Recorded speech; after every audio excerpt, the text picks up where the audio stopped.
La principale influence du travail de Le Corbusier, ce sont les premières cités-jardins pensées en Angleterre, réalisées en Allemagne, celle d'Ellerau, qui est très importante, et il va lui-même réaliser une première cité-jardin à Bordeaux, à Frugès, la cité Frugès, à Pessac, près de Bordeaux, et tous ces immeubles sont pensés comme des cités-jardins verticales. Il multipliera les expériences de logements ouvriers avec des jardins dans cette tradition d'une relation permanente à la nature.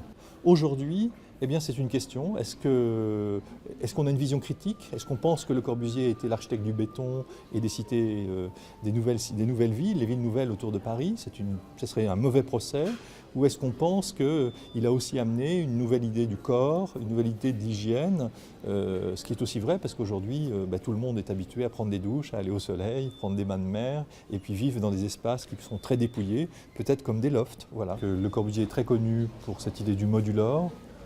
C'est-à-dire un personnage qui est derrière moi, qui donne une mesure en centimètres et qui va être appliqué par énormément d'architectes. Donc les architectes vont imaginer que les proportions que Le Corbusier donne au corps de l'homme et qui lui permettent de donner des dimensions à l'espace de l'architecture sont applicables de cette façon-là.